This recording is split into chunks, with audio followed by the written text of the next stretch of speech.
오늘 미국 주식시장 3대 지수 하락했습니다. 나스닥은 좀 많이 빠졌고요. S&P 500 지수가 6,000 찍더니 이제 힘을 못 이기고 내려가고 있습니다. 뭐 우리나라 주식시장도 그렇게 좋은 편은 아니죠. 어제는 그나마 플러스로 끝났는데 삼성전자가 힘을 못 쓰고 있고, 좀 특이한 건 이 주식시장이 막 미친 듯이 올라오긴 했는데 원자재의 유가는 $60대 있거든요, 지금. 글로벌 경제가 그렇게 긍정적으로 보이지는 않는다는 뜻 아닐까요? 그 다음에 이제 금값이 미친 듯이 올라가다가 좀 빠졌습니다. 뒤에 다시 보고 얘기하고요. 이제 국채 가격이 이제 트럼프가 물가를 자극할 것이라는 것, 그 다음에 대량으로 자금을 시장에 공급할 것이다, 뭐 이런 우려들 때문에 급등해서 상당히 빠르게 올라가 4.5 찍고 이제 좀 내려오고 있는 상태이긴 합니다. 일단 이번 주에 경제 지표 나온 것들 중에서 그나마 좀 눈여겨봐야 될 거를 보면, 그게 일단 미국의 CPI 지수가 나왔거든요. 그래서 미국의 CPI가 여기 보시면 뭐 예측치 정도로 나왔기 때문에 큰 문제는 없는데, CPI의 전년 동기 대비 증감률은 살짝 올랐고 전월 대비 증감률은 큰 문제가 없이 예측치 정도 나온다. 그래서 뭐 사실 물가 상승률에 대한 문제는 그렇게 지금 잡히는 게 없는 것 같긴 합니다. 그리고 또 하나 봐야 될 거는 이제 좀 이따 요 리테일 세일 중에서 리테일 세일 나오는 거하고, 그 다음에 이제 소매 판매 나온 거가 좀 있긴 한데,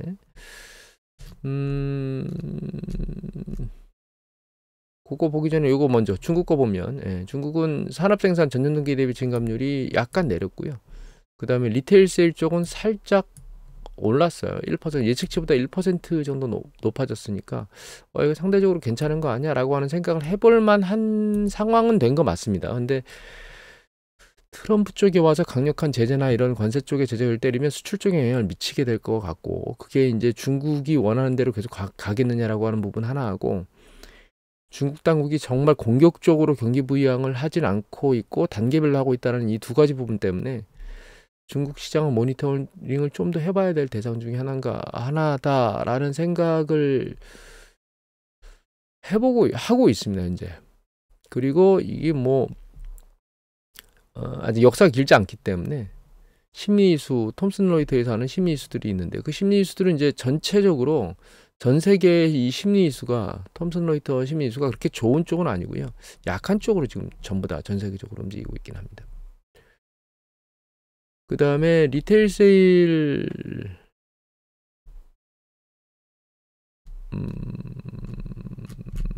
잠시만요.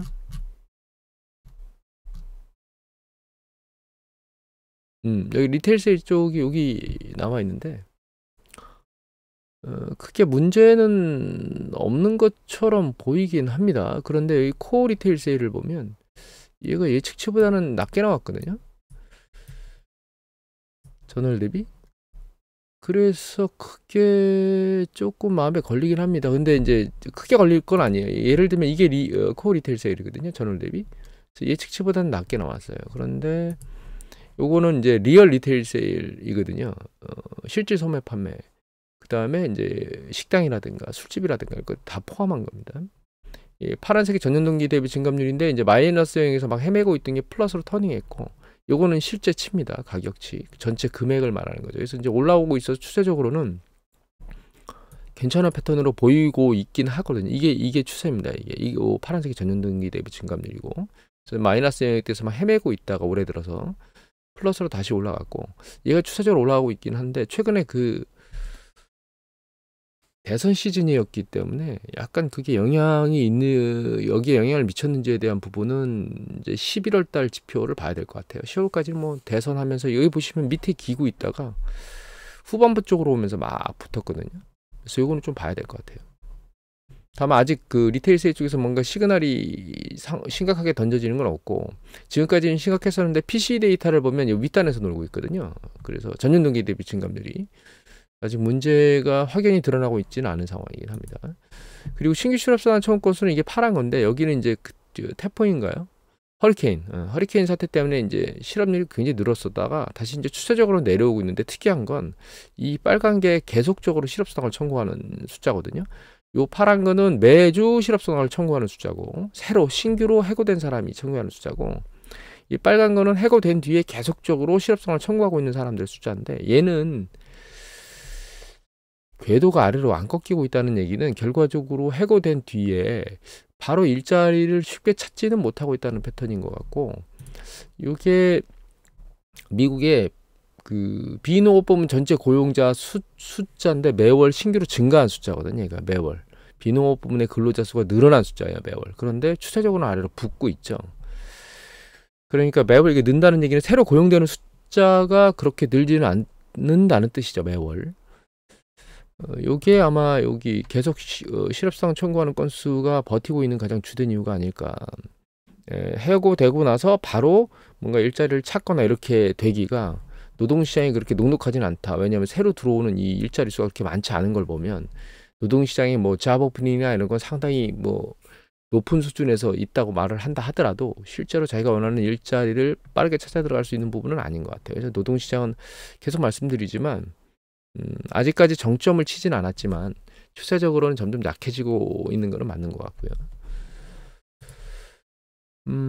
요거는 아까 인플레이션 얘기 플러스로 보면 PC, 아까는 CPI를 본 거고요. 이거는 PC를 본 건데 여기 보시면 점선으로 되어 있는 거 코어고요. 그래서 코어 같은 경우에는 죄송합니다. 점선으로 되어 있는 게 헤드라인이고요. 예. 그 다음에 코어 트렌드가 같이 나타나고 있는데 헤드라인이라고 말하면 이제 전체 다를 의미하는 겁니다. 그래서 전체 다 PC의 모든 항목에 대한 인플레이션 압력은 2.09인데 코어 PC 같은 경우에는 그 전년동 대비 2.61. 이거는 CPI에도 마찬가지입니다. 코어가 높고 전체는 낮은 편이거든요. 그러니까 변동성이 상대적으로 높은 뭐 에너지라든가 푸드까지 포함하게 되면 상대적으로 이제 CPI 지수가 낮게 혹은 PC 지수가 낮게 나오지만 그걸 배제한 변동성이 큰 것 물품들을 배제한 그런 것들은 근본적으로 2% 중반대에서 여기 보시면 옆으로 지금 기거든요. 중반대에서 버티려고 하고 있어서 2%대로 근접하는 건 맞는데 이제 단기간에 확 근접할 패턴은 아닌 것처럼 움직이고 있긴 합니다. 다만 지금까지는 이제 소비가 좋은 상황이기 때문에 이런 거고 만약에 소비가 꺾이면 저는 PC도 그렇고 CPI도 그렇고 아랫방향으로 빨리 붙을 거라는 생각은 하고 있습니다. 최근 패턴 보면 이게 노란 게 금값이고요. 이 파란 게 미국 10년 국채의 역수입니다. 그냥 뒤집어 놓은 겁니다. 가격 패턴을 보기 위해서 그냥 뒤집어 놓은 거고요. 이게 S&P 500 지수거든요. 그래서 트럼프 랠리를 치고 지금 트럼프 당선 랠리를 치고 갭 상승을 메꾸러 지금 내려오고 있긴 합니다. 그리고 요 금 가격은 보시면 이게 한 2,500달러 선이 이 정도가 2,500달러 선이거든요. 얘를 아주 강력하게 쭉 뚫고 올라왔는데 요 뚫고 올라오는 궤적을 보면 여기서 그 국채 수익률이 급등하면서 쭉 국채가 깨졌어요. 그러니까 자금이 국채로도 못 가고 주식은 상당히 올라오는 강도가 세고 가치 배수도 너무 높다는 얘기들이 들으니까 이탈할 수 있는 영역이 없어서 금값으로 밀려 들어가는 것들이 보이긴 했는데 최근 보면 이제 국채 수익률이 떨어지는 강도가 살짝 줄고 있고요. 주식시장도 눈치 보기를 하면서 이제 밑으로 내려오고 있거든요. 그래서 금값도 빠른 속도로 지금 빠지고 있습니다. 지금 현재 이게 금값이 2,800달러? 여기가 2,787달러까지 밀고 올라갔다가 2,800달러 가까이 갔다가 지금 2,560달러 때까지 내려왔으니까 뭐 단기간에 10% 쭉 빠진 상태입니다. 지금. 트렌드는 금 가격에 대한 트렌드는 결과적으로는 채권과 주식 가격의 트렌드에 맞물려서 이제 단기적으로 움직일 것 같습니다. 그래서 채권으로도 갈 돈이 없고 가기가 두렵고 주식으로도 가기가 두려우면 아마 금 쪽으로 일정 부분 자금이 들어가면서 금값을 버팅길 것 같고요. 다만 트럼프가 여러 가지 얘기를 하면서 여러 가지 상황을 만들면서 채권 수익률을 밀어올리긴 했는데 단기적으로 굉장히 많이 밀려 올라왔거든요. 그래서 일단은 좀 쉴 때가 되지 않았나 채권 수익률 올라가는 건. 그래서 4.5% 공방 수준에서 조금 쉬어야 되는 거 아니야? 물론 이제 내년에 이제 트럼프가 들어오면서 물론 그 전에도 그 뭐 10%라든가 이런 관세 얘기들 기본 관세나 그런 때리는 것들, 그런 것들이 실제로 공격적으로 진행되고 이러면 채권 수익률에 또 영향을 미칠 수 있을 거라고 보고 있고요. 인플레이션 압력에 대한 움직임도 마찬가지로 채권 수익률에 영향을 미칠 거라고 보고 있긴 한데, 일단 트럼프가 들어오면서 하겠다라고 하는 정책들이 수면 위로 올라왔고, 그것에 대한 두려움 때문에 채권 수익률이 일정 부분 반영되어 있는 게 아닌가라는 생각은 지금은 하고 있습니다. 또 한 가지 봐야 될 게, 이제 트럼프가 들어오면서 우리가 느껴야 될 게, 이게 지금 지난 일주일간 그 주가 지수의 퍼포먼스거든요. 근데 여기 보시면 우리나라가 가장 많이 빠졌습니다. 중국 빠졌죠. 여기 중국입니다. 2개. 선전하고 상하이. 그 다음에 인도 같고, 여기 밑에 보면 멕시코도 좀 빠졌거든요. 지금 우회 수출을 하는 것 때문에 멕시코, 여기 이제 인도네시아입니다. 일본. 그 다음에 이게 미국의 나스닥이고 쭉 있는데, 우리나라가 가장 많은 충격을 받았어요. 지금 최근 일주일 동안 트럼프 들어오고 나서 중국하고. 그러니까 트럼프가 중국에 타격을 받으면 우리나라도 같이 타격을 받을 것이라고 하고, 우리나라 주가 거기에 반응을 하고 있는 거라고 보면 되고요. 또 한 가지 난망한 건 이게 아니고, 직전 6개월치를 볼까요? 가장 낮은 게 우리나라입니다. 우리나라. 올해 연도 뒤로 볼까요? 3위입니다. 3위.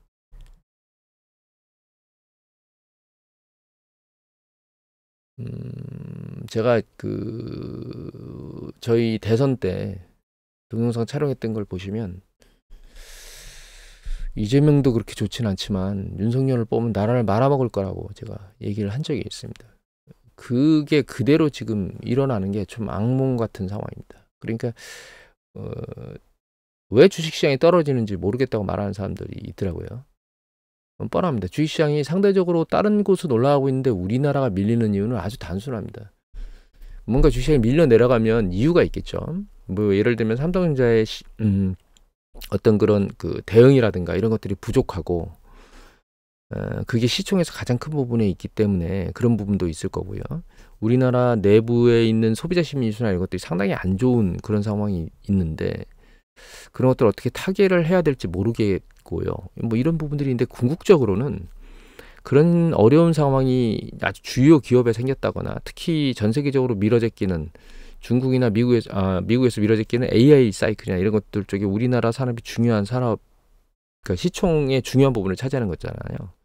그 내수 소비에 대한 좀 문제가, 수출이 살아나고 있다 하더라도 상당히 이제 문제가 있거나 이렇게 생기면 행정부가 나서서 무엇인가 대책을 마련하고 액션을 취하는 상황들을 계속 보여야 되거든요. 근데 정부가 그런 액션을 하지 않고 있다는 게 가장 주된 이유입니다. 그러니까 이게 방어망을 쳐줘야 되는데, 방어망을 못 치니까 외국인들이 이거 봐라, 이거 완전히 허수아비의 무방비네라고 하는 생각 때문에 일단 이탈하는 게 낫겠다고 보는 거죠. 거기다 최근 환율 문제도 생겼는데, 환율 얘기를 좀 해보면, 얘가 이게 캔들 자체가 달러 인덱스고요. 검은색이 우리나라입니다. 파란색은 그 유로화고요. 요게 일본 엔화인데, 유로화 같은 경우는 일반적으로 유로화를 기준 통화로 하고 달러를 표시 통화로 하기 때문에, 그러면 이게 그 차트 비교가 어려워서 이거는 달러를 기준 통화로 하고 유로화를 표시 통화로 한 겁니다. 그래서 여기 보시면 이제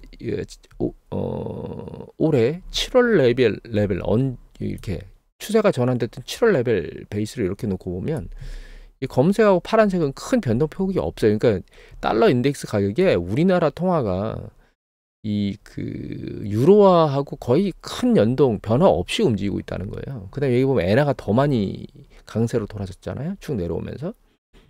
그러니까 우리나라의 움직임이 뭐 특이하게 뭐 별도로 혼자 뚱 떨어져 가지고 움직이고 있는 건 아니에요. 유로하고 패턴이 비슷한 거 보면.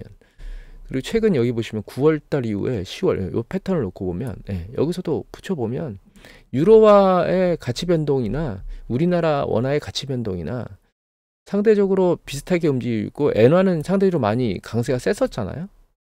그러면서 약세로 조금 터닝해서 돌아서는 시기에 조금 더 약세를 보인 것 뿐입니다. 그러니까 환율에 대한 문제가 그렇게 우리나라 혼자 별도로 노는 거냐, 그건 아니라는 거예요. 근데 문제는 이제 이런 상황에서 뭔가 그 환율 방어나 이런 것들을 좀 해주면 좋긴 할 수도 있겠죠. 다만 이제 환율 방어하게 되면 수출에 대한 문제점이 좀 있을 수 있는데, 여하튼 환율에 대한 불안정성이 심리적으로는 좀 완화가 되면, 그래야 뭐 주식시장에도 사실 외국인한테 불안정한 심리 환차 손해에 대한 불안정한 심리, 투자에 의한 환차 손해에 대한 불안정한 심리를 잡아줄 수 있긴 할 건데, 여기 보시면 이제 최근 환율 관찰 대상 구간에 들어갔기 때문에 통화당국이 환율 시장에 적극적으로 개입할 수가 없는 상황으로 지금 가 있는 상황이고, 두 번째는 외화 표현기금 채권을 자꾸 갖다 뺏쓰고 있거든요. 이 재정 적자를 내가지고.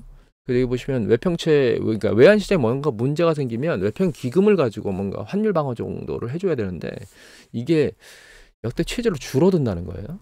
이걸 메꾸는데 자꾸 그 정부에서 세수 결손이 나는 걸 자꾸 여기저기서 끌어당겨다가 쓰고 있는데, 거기에 외평 기금에서도 끌어당겨다 쓰고 있거든요. 이런 행보를 하고 있고, 그 다음에 그 기획재정부, 그러니까 경제부총리 같은 경우에는 쓸데없이 이것이 별 문제 없다라고 얘기를 하고 있고, 그 기획재정도 마찬가지로 이런 얘기들을 해대고 있기 때문에 외환 시장의 불안정성을 높이는 그런 부분들의 그 행동을 그 행정부에서 하고 있어요. 장관들이. 이거는 수출이고요. 우리나라 수출이 계속 추세적으로 늘어나는 건 맞습니다. 그래서 긍정적으로 보이는 것처럼 보이지만, 긍정적인 패턴을 만들고 있는 것처럼 보이지만, 이게 전년 동기 대비 증감률이거든요. 지금 전년 동기 대비 증감률은 계속 하락하고 있습니다. 그러니까 아직까지는 추세적으로 좀 패턴은 괜찮은 것 같긴 한데, 이 패턴이 계속 늘어나는 패턴으로 가는 건지 아랫방향으로 떨어지는 패턴으로 가야 되는 건지는 올해 하반기 들고 내년 들면서 상황을 봐야 될 것 같고, 그 전년 동기 대비 증감률이 늘어나지 않는다는 뜻은 그만큼 외환 공급이 전년 동기 대비해서 이제 밀려 들어오는 강도가 상대적으로 수출 쪽에서는 그렇게 긍정적이지 않을 수 있겠다라고 하는 조금 부정적인 패턴을 보이는 초입에 들어와 있다. 환율 방어를 못할 거면 달러를 계속 끌어들여야 되는데, 그런 쪽의 강도도 약간 약해지는 거 아니야? 라고 하는 불안감을 좀 만들게 되고요.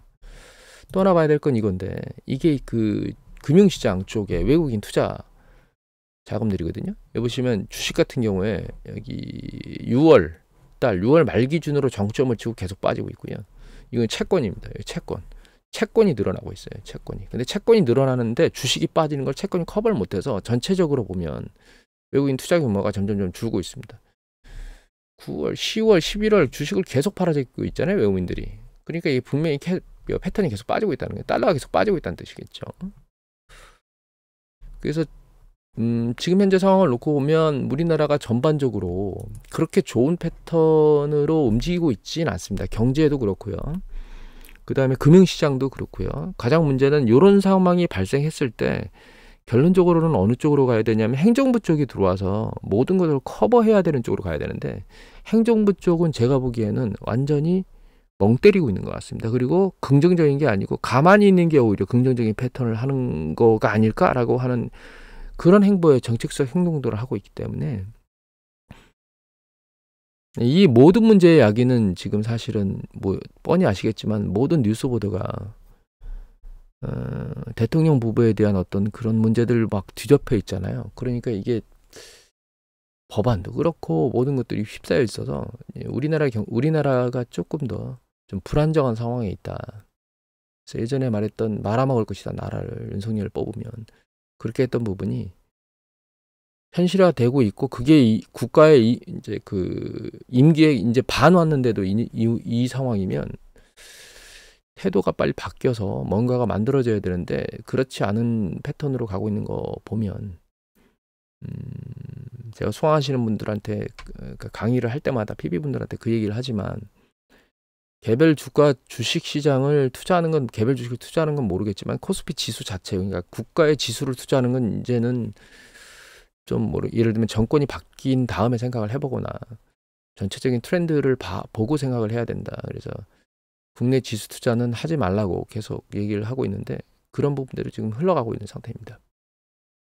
미국 시장 자체가 어떻게 움직일지에 대한 부분은 계속 모니터링을 좀 해봐야 될 것 같고요. 국내는 굉장히 부정적입니다, 개인적으로는. 그리고 이 주가 추세가 계속 밀고 올라갈지 아닐지에 대한 부분은 우리가 상황을 모니터링 해야 될 것 같고, 이미 말씀드렸지만 가장 중요한 건 미국의 고용시장이 일단 식는지 하고, 그 다음에 소매 판매나 혹은 PC, 리얼 PC가 특히 리얼 PC 중에 제품 쪽과 관련된 것, 그거에 대한 트렌드가 어떻게 움직이는지가 중요할 것 같고요. 이번에 대선하면서 대규모로 자금들이 시장에 집행됐을 겁니다. 트럼프 쪽도 그렇고 해리스 쪽도 그렇고 대선에서 이기기 위해서 대선 경선을 하면서 대규모로 시장에 자금이 집행됐을 거고, 그게 일정 부분 경기나 경제 지표들에 긍정적인 시그널로 작동했을 거예요.